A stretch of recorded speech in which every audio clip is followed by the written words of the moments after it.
नमस्कार दोस्तों, स्वागत है आपका अपने YouTube चैनल श्री शिव ज्योतिष केंद्र में। आज हम बात करेंगे जन्म कुंडली में ऐसे कौन से योग बनते हैं कि व्यक्ति के दो विवाह होने के चांसेस रहते हैं, या पहली मैरिज असफल रहती है, डाइवोर्स हो जाता है, तलाक हो जाता है। इस टाइप के योग कैसे बनते हैं, तो आपके सामने हमने एक ये कर्क लग्न की कुंडली बनाई हुई है। लग्न यानी पहले भाव में 4 नंबर की गिनती लिखी हुई है। इसका मतलब यह कुंडली कर्क लग्न की कुंडली है।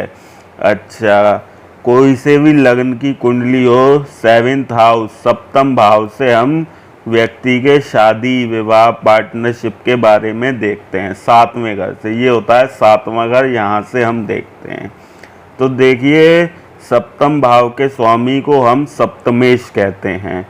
अच्छा, सप्तमेश कर्क लग्न की कुंडली में है शनि। 10 नंबर लिखा हुआ है, मकर राशि है। इसका मतलब मकर राशि के स्वामी जो होते हैं वह शनि होते हैं। अब मैं आपको बेसिक जो सबसे पहला नियम है वह बताता हूँ। अगर मंगल आपकी कुंडली में यहाँ बैठे हैं, यहाँ बैठे हैं,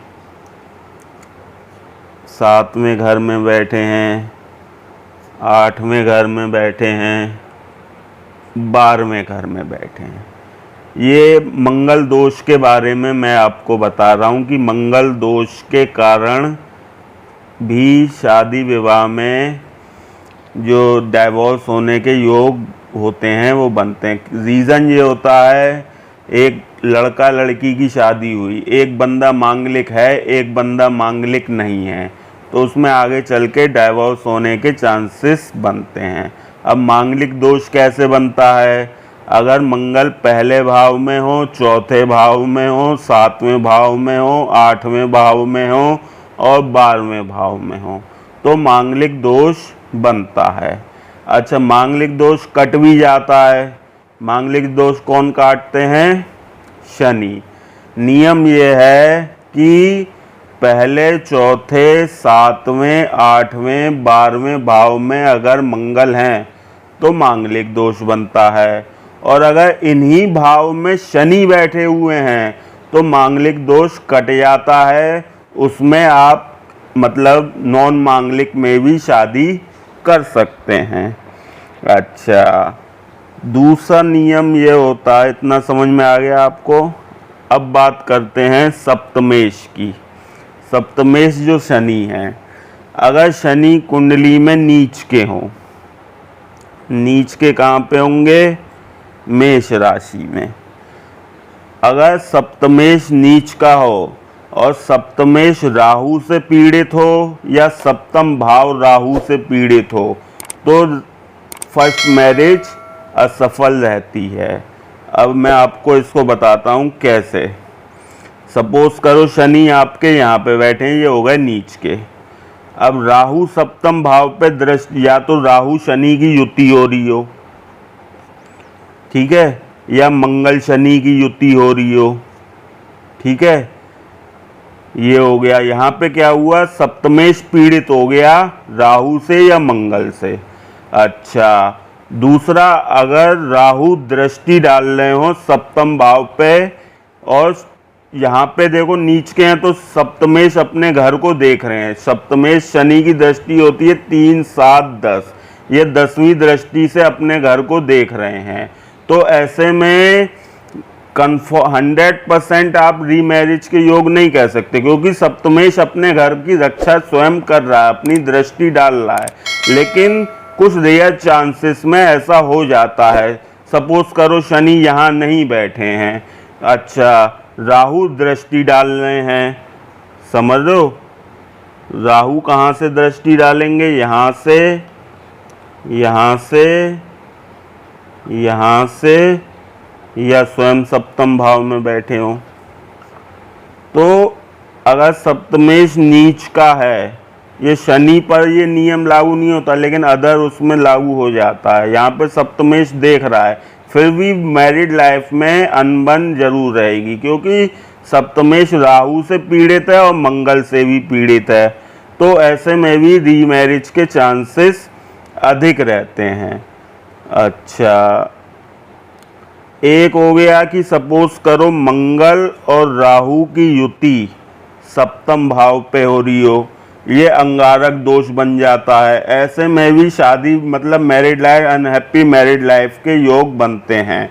और कई रेयर केसेस में मैंने देखा है कई कुंडलियों में कि डाइवोर्स हो जाता है अंगारक दोष की वजह से। एक नियम ये होता है, अगर सप्तमेश छठे भाव में हो, आठवें भाव में हो या 12वें भाव में हो।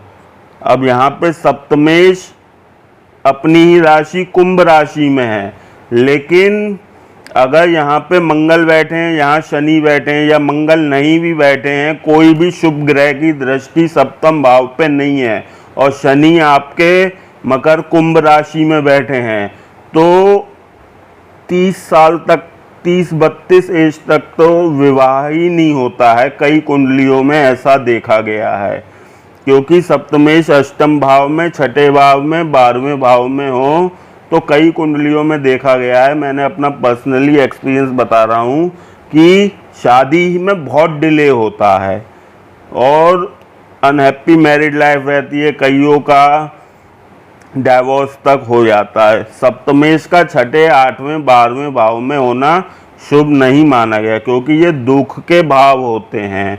अच्छा, इसके अलावा मंगल राहु का मैंने आपको बता ही दिया।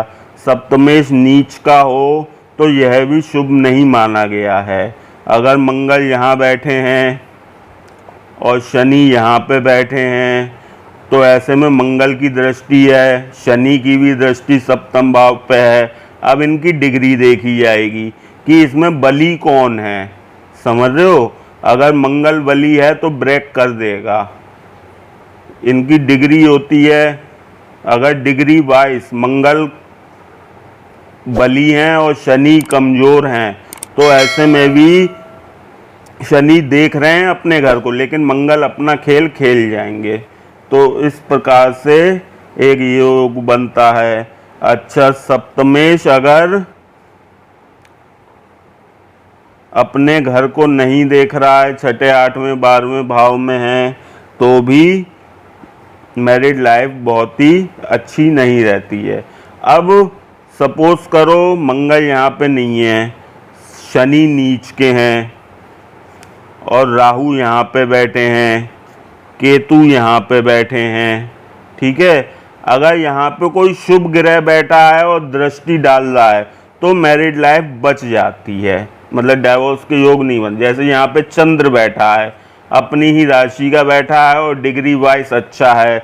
राहु की डिग्री है सपोज करो 8 या 9 या 15 से कम है, और चंद्र बैठा है लगभग 18 डिग्री 17 डिग्री, जो अच्छा दिग्बली माना जाता है डिग्री वाइज। तो ऐसे में चंद्र सप्तम भाव की रक्षा करेगा। हालांकि ये जो घर होता है लग्नेश के लिए मारक का घर होता है, लेकिन फिर भी चंद्र शुभ ग्रह की दृष्टि होने पे राहु अपना खेल नहीं खेल पाएंगे। तो इस प्रकार से और भी काफ़ी योग होते हैं। अब एक वीडियो में मैं इतना तो नहीं बता सकता हूँ, लेकिन फिर भी मंगल राहु ये 2 ग्रह ऐसे हैं जिनका शादी विवाह के पूर्व मिलान करना, कुंडली मिलान करना आवश्यक होता है। तो इस वीडियो में मैंने आपको बताया जन्म कुंडली में 2 विवाह के योग कैसे बनते हैं कर्क लग्न की कुंडली में। आशा करते हैं वीडियो आपको पसंद आई होगी। वीडियो पसंद आई हो वीडियो को लाइक करें, चैनल को सब्सक्राइब करें। बहुत बहुत धन्यवाद आपका वीडियो देखने के लिए।